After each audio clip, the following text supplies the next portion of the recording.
আমাকে একটা কথা বলুন তো, যে এমন কোনো কেউ মানুষ আছে কি যে জীবনে কোনো দিন অপমানিত হয়নি? হয়েছে তো, সবাই, প্রত্যেকটা মানুষ অপমানিত হয়েছে। কিন্তু অপমানিত হওয়ার পর আমাদের এইরকম মনে হয় না যে তাকে যদি যোগ্য জবাবটা দিতে পারতাম, তাই আমি এই অপমানের যদি ঠিক বদলা নিতে পারতাম, তাহলে একটা দারুণ ব্যাপার হতো, এরকম আমাদের মনে হয়। তো যদি আপনার এরকম মনে হয় যে অপমানিত করছে, তাকে একটা যোগ্য জবাব দেওয়ার দরকার আছে, এবং আপনার তাকে একটা এমন একটা পরিস্থিতিকে তাকে আপনার জয়টা তাকে দেখানোর দরকার আছে, তাহলে ভিডিওটা শেষ পর্যন্ত থাকবেন প্লিজ। আর যদি আমার ভিডিওগুলো ভালো লাগে, প্লিজ একটা লাইক করে দেবেন এবং সাবস্ক্রাইব করে নোটিফিকেশানটা অল করে দেবেন, তাহলে প্রত্যেকটা ভিডিও আপনার কাছে তাড়াতাড়ি চলে যাবে। তো যাই হোক, তো এবার অপমানের ব্যাপারটা নিয়ে আমি বলি যে প্রথমেই আপনাকে একটা জিনিস ক্লিয়ার করা দরকার আছে, যে জীবনটা কার, আপনার না যে অপমানিত করছে তার? জীবনটা তো আপনার জীবন, আপনি কি করবেন সেটাই আপনি জানেন, তাই না? অন্য কেউ আপনাকে কন্ট্রোল করতে পারে না। তো আমার জীবনটাকে কেউ আমাকে ইরিটেট করে দেবে, সেটা আমরা কেউ সহ্য করব কেন? এটা আমার জীবনটা আমি নিজে কন্ট্রোল করব। আমি কীভাবে নেবো, আমি জিনিসটাকে কিভাবে করতে পারি, কি করব, কি ভাববো, কি চিন্তা ভাবনা করবো, সেটা আমার ব্যক্তিগত ব্যাপার। সেটা কেউ কি আমাকে কন্ট্রোল করবে? সেটা তো না। এটা বললাম আমি মাঝখানে আমি বলবো কেন এই কথাটা আমি বললাম। দেখুন, অপমানিত আমরা কিভাবে হয় বলুন তো? দু রকমভাবে আমরা অপমানিত হয়। একটা হচ্ছে আমরা নিজেদের দোষের কারণে অপমানিত হয়, আর একটা হচ্ছে কোনো মানুষ তার নিজের স্বার্থকে চরিতার্থ করার জন্য আমাদের অপমানিত করে, বা বিনা দোষে। যদি আপনি নিজের দোষ করে অপমানিত হন, তাহলে আমি বলবো আপনি you are so lucky man. Yes, আপনি খুব লাকি, কারণ ঈশ্বর আপনাকে একটা সুযোগ দিচ্ছেন যে আপনাকে শুধরে নেওয়ার জন্য। সেটা হয়তো ঈশ্বর তো নিজে এসে আপনাকে বলে দেবে না মাথায় হাত দিয়ে, নে বাবা তুই শুধরে যা, এটা তো হবে না। এইটা এমনই একটা ব্যাপার যেটা কেউ কারুর মাধ্যম দিয়ে উনি হয়তো আপনাকে এক্সপ্লেন করাবেন। তো যদি কেউ আপনাকে আপনার আপনার কর্মটা অন্যায়ের জন্য যদি অপমানিত করেন, তাহলে you R lucky man.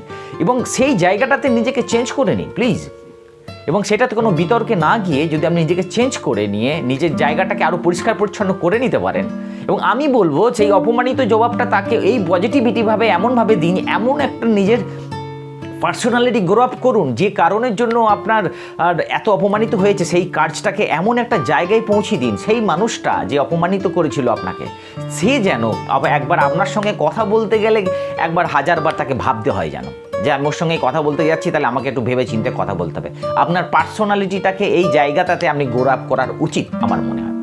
R second হচ্ছে যে আপনার বিনা দোষে কোনো মানুষ যদি আপনাকে অপমানিত করে, তাহলে কী হবে? তাহলে জানা উচিত যে বিনা দোষে আপনাকে অপমানিত করছেন যিনি, তার পার্সোনালিটিটা কেমন। তিনি এক নম্বর হচ্ছে, আপনি একটু লক্ষ্য করে দেখবেন যে মানুষটা আপনাকে বিনা দোষে অপমানিত করছেন, সেই মানুষটার মানসিক চিন্তা ভাবনা বা মনুষ্যত্ব একদমই থাকে না তার। দু নম্বর হচ্ছে সেই মানুষটা খুবই লোভী হন। তিন নম্বর হচ্ছে সেই মানুষটা খুব স্বার্থপর হন।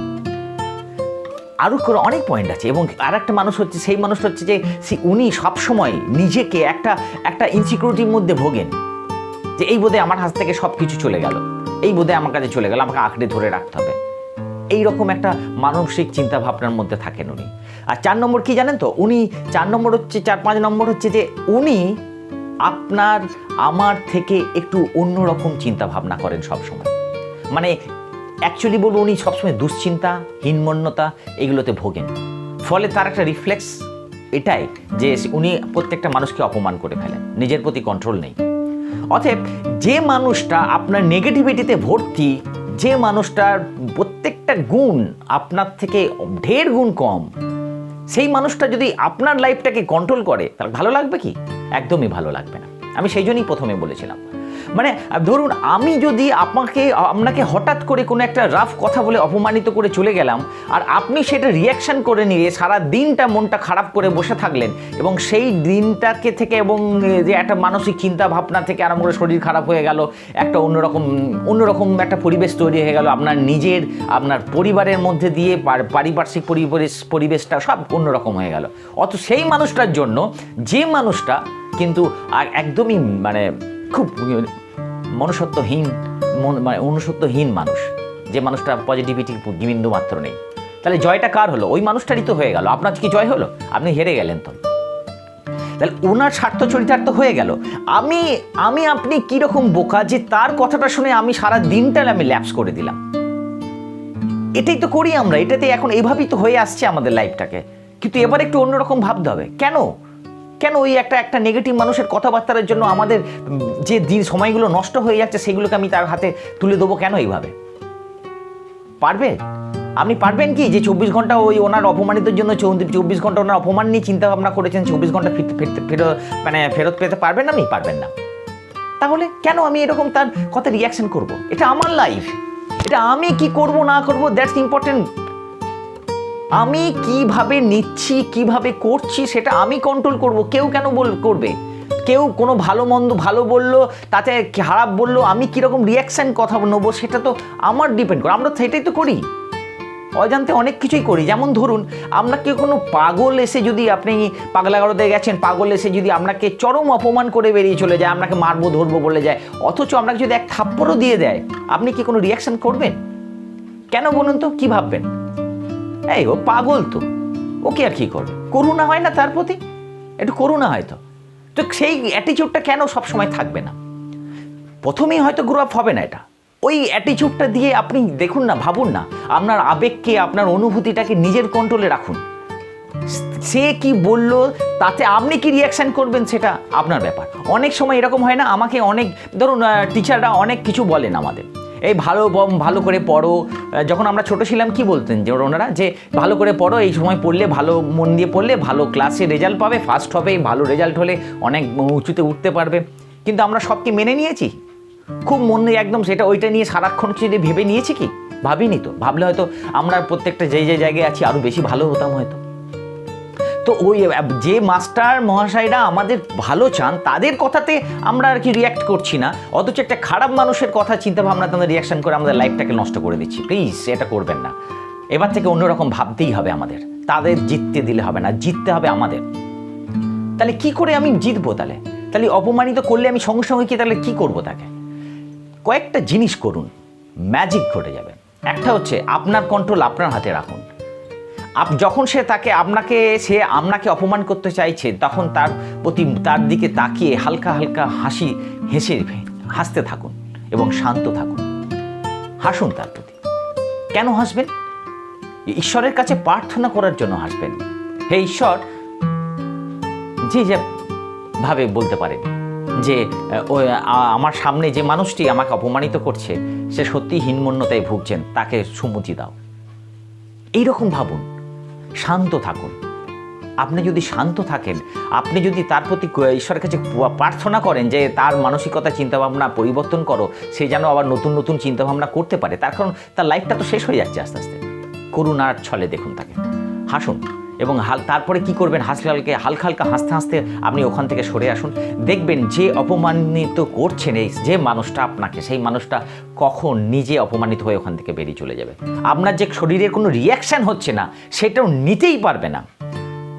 এবং আপনি ওখান থেকে বেরিয়ে আসার পরেও ওই যে আপনি ওনার কোনো কথাতে রিয়াকশান করলেন না, সেটা নিয়ে ও 24 ঘন্টা কেন 24 দিন ভাবতে পারবে না। ভাবতে থাকবে যে কি ব্যাপার, আমার কথাতে ও অপমানিত হলো না, আমি হেরে গেলাম। ওই হীনমন্যতায় উনি আরও বেশি ভুগবে। জয়টা কার হলো? আপনার না, ওনার, আপনারই হলো।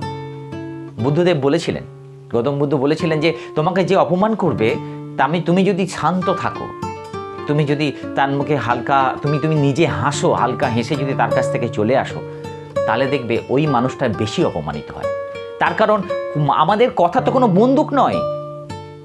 বন্দুক কি আমি ঝট করে গুলি মারলাম, আপনার হৃদয়ে আটকে গেল, আপনি মরে গেলেন সঙ্গে সঙ্গে, সেটা তো নয়। যে বলছে তারই কথা তার কাছেই থাকে, আমরা হয়তো সেটা শুনি। এবার শুনে আমি এটা কানটা আমি না রাখতেই পারি, কানে আমি ওটাকে না ঢোকাতেই পারি, তাহলে ওর কাছেই থাকলো কথাটা। এক্স্যাক্টলি সেটাই। আপনি এই অ্যাটিটিউডটা করুন। আর একটা কি, আপনি কখনোই তাকে কিছু বলতে যাবেন না তার পরিপ্রেক্ষিতে, তাহলেই কিন্তু ওর জিতে যাবে। কিচ্ছু বলবেন না, এমন কিছু বলবেন না যাতে আপনি একটা পজিটিভ মেন্টাল অ্যাটিটিউডের মানুষ।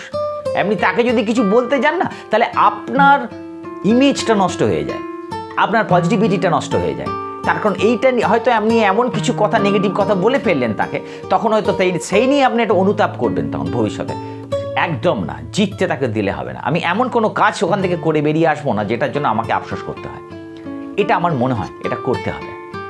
যেমন আমি আপনাকে একটা কথা বলি, এই যে মানসিকতার চিন্তা ভাবনাটা না, যে আমরা একটু অন্যরকম চিন্তা ভাবনা করবো, এটা একদিনে হবে না। যেমন ধরুন আপনি যখন একটা সমতলে থাকেন যখন আপনি একটা পাহাড়ের দিকে যাচ্ছেন, সমতলে যখন হাঁটছেন, মানুষ, যানবাহন, বিভিন্ন রকম ঘাত প্রতিঘাত সব নিয়ে করে পাশ কাটিয়ে এসে তারপর একটা পাহাড়ের দিকে উঠতে যাবেন, তাই তো? নিচের জায়গাটা সব উঁচু নিচু, বাড়ি ঘর, বাড়ি, মানুষজন সব তো থাকে। তখন একটা গ্যাঞ্জামের মধ্যে পড়ে গিয়ে খুব খারাপ লাগে না? যে এত গ্যাঞ্জাম, বিচ্ছিরি লাগে একদম। তখন এই পরিবেশটাকে কি খুব খারাপ লাগে। কিন্তু যখন আপনি একটা পাহাড়ের চূড়ায় পৌঁছে যাবেন না, তখন আপনি যদি উপর থেকে দেখেন, তখন দেখবেন এই নিচের এই যে পরিবেশটা, যে সমতলটা একসঙ্গে আপনার খারাপ লাগছিল, সেটা দারুণ, মানে একটা রোমাঞ্চকর একটা দৃশ্য হয়ে যায় না? তখন একটা রোমাঞ্চকর দৃশ্য হয়ে যায়। তখন মনে হয় বাহ, নিচটা দারুণ লাগছে তো দেখতে উপর থেকে। অ্যাকচুয়ালি আমাদের ওই উপরের জায়গাটাতে পৌঁছাতে হবে, একবারে সম্ভব নয় ডেফিনেটলি, এবং সেটা আস্তে আস্তে মানসিক পরিবর্তন করতে করতে হবে, বই কি, না হওয়ার কিছু নেই। এই অ্যাটিটিউডগুলো করুন না, তাহলে অপমানিত যে করছে সে দারুণ অপমানিত হয়ে চলে যাবে, তাকে যোগ্য জবাব দিতে হবে। আর একটা কথা মনে রাখবেন, কোনো কাজ সাকসেস পাওয়ার আগে, আমার মনে হয়, আমি এটাই ভাবি যে কোনো কাজ সাকসেস পাওয়ার আগে যদি কেউ আপনাকে জেনে বুঝে অপমানিত করছেন মনে হয়, তাহলে আপনি ভাববেন, বা বাধা দিচ্ছেন মনে হয়, তাহলে ভাববেন আপনি প্রত্যেকটা বাধা, অপমানের একটা সিঁড়ি আপনার সাকসেস পাওয়ার পথে। তো keep it up, don't give up, please. এটাই আমার আপনাদের কাছে পজিটিভ ইনফরমেশন। তো যাই হোক, তাই এইভাবে মানসিক চিন্তাভাবনা করে আমরা একটা দারুণ একটা জায়গায় যাব, যেটাতে প্রত্যেকটা মানুষ অপমানিত করার, হীনমন্যতার ভোগার মানুষগুলো যেন উচিত শিক্ষা পায়, এবং তাদের ঈশ্বরের কাছে প্রার্থনা করবো যাদের মানসিকতা যেন তাড়াতাড়ি করে চেঞ্জ হয়ে যায়। ওকে, আবার একটা নতুন টপিকস নিয়ে আমি আবার আসবো। যদি ভালো লাগে ডেফিনেটলি একটু শেয়ার করে দেবেন প্লিজ। নমস্কার।